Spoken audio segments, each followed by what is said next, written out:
Alright, it's been a while since I've had a Mustang video. We got your 68 over here. I just haven't been taking videos lately because it's been kind of less exciting stuff to show you. But I will go over and give you an update. Anyways, I was in trouble. The windshield wiper motor worked, but it won't park. And I've traced it back to the motor, like the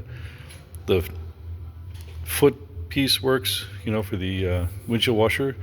And the switch works. The switch is actually new. I had to get an NOS one, but I took the wiper motor out. So there's a circuit inside of it that's not allowing it to park. So wherever you turn off the wipers, it just stops there. So you have to like plan and turn it off at the right time, and it's not really designed to do that.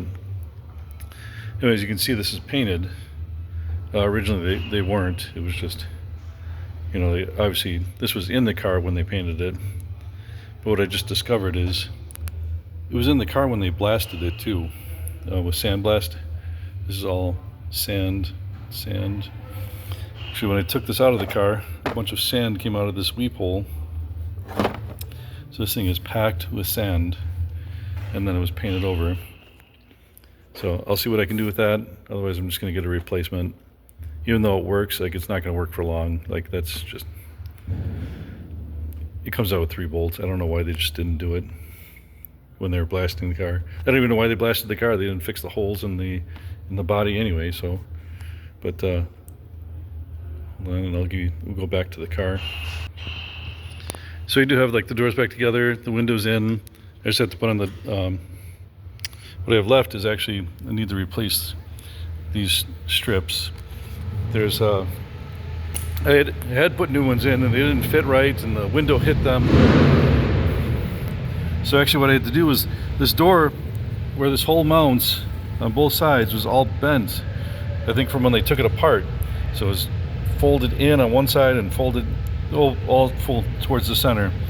So I had to get into this slot and push the metal back, which is not an easy task. But here we can see like the window seals, like it's touching. Like everything is where it's supposed to be now for the first time. So I just got to finish up those seals.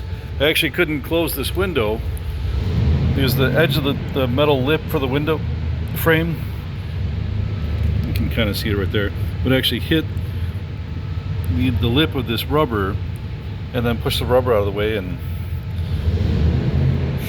anyways, I had to bend it all back. Now that window closes, but as I took out the weather strip, it bent it and doesn't look good. So I'm just going to get another set. So in here I finally got the gauges to work. Let's turn on this light here. So these holes weren't lining up. We were way out here. It's supposed to be here. So the gauges go in and the screw goes through. And what happened was this dashboard was never trimmed when it was installed. Up in here it was actually pushing against the windshield. So I couldn't get it back far enough. I don't even know how they got it back, how they got it back together the first time. So anyways, that's in. Heater, all the heater stuff is in. Actually had to take, this is the windshield washer. I had taken it out because as soon as I used it once, it leaked all the water from the tank onto the floor. And what happened is they put, this takes 2 size hoses.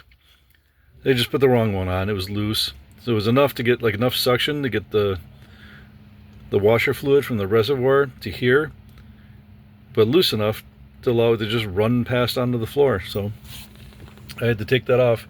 That's actually more difficult than it seems. But that I had to take that off to replace the hose with the right size hose.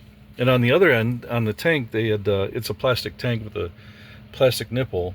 They put on, well, obviously the hose was too big, so they used a hose clamp to clamp onto the plastic nipple, but that's not the right answer because you'll just crush the plastic. Like, it doesn't actually, you just need to use the right size. Like, there's no other way to do it.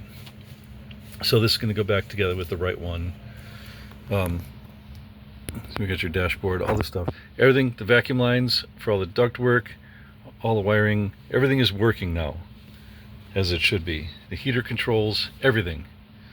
So now just got to get this wiper motor to park, and I can put all this back in. This was actually in like 15 minutes ago. The only way I can get to the wiper motor is to take this out, obviously. But we're almost there. Another thing I did was I replaced what they call the rag joint. This head, you probably can't see it. It's too hard to. So hold on, I'll pause. So this is what's nicknamed as the rag joint, but it's a steering coupler. So what they had on here was just 2 regular bolts with just a nut on the end, which is actually not good. It doesn't hold that well with the nut. It just twists. So what we've done is I've gotten the right hardware. I've already replaced the rubber. What we have is a shouldered bolt that fits into the rubber better, and then we have a wide washer that spreads the load of the bolt over a greater area instead of being centralized at the hole where it can pull out of the hole. And then it has a locking nut because it's only so tight you can tight against rubber. There's a reason why they do this stuff. So it's going back together the right way so that you don't ever have a problem with your steering wheel being connected to your steering box. You don't ever want that problem. So it's getting close. I'm sorry it's taking so long. It has been just a number of things, and it's just ongoing. Every step I try to take, there's something wrong. Like I just said about like the vacuum hose the windshield washer hose being too big. Okay, well that's difficult to remove, and all I have to do is put the right size hose on it. So it's everything I try to do. There's some other thing I have to do is simple. If they had done it right, whatever. I'm talking to myself now. Anyways, it's almost there. I'm trying my best. I hate to say it, but this is one of the worst quality restorations I've ever seen. The paint's nice, but all the craftsmanship, all the assembly was done very poorly. And I do this for a living, so that's kind of saying a lot, truly. It was really disappointing because the car is stunningly beautiful. It's really shocking to see how many things were done so poorly, and in some cases dangerously. But I am doing my best to wrap it up. I'd love it if you'd be able to drive it before the season ends. There'll be some stuff I'll have to do afterwards.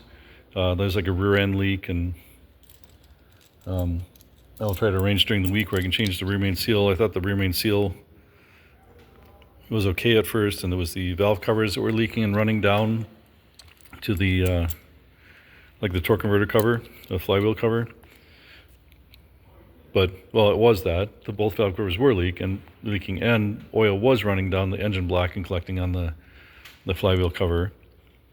But also the rear main seal is leaking too, and they both drip from the same points. I thought I had it with the valve covers, but unfortunately I'm wrong. I could do the rear main seal on a Ford, or this particular Ford, on the lift without pulling the motor or anything, so that's a huge plus. But that doesn't have to be done, I guess, immediately if you want to drive it for a while. Oh, maybe I should do that.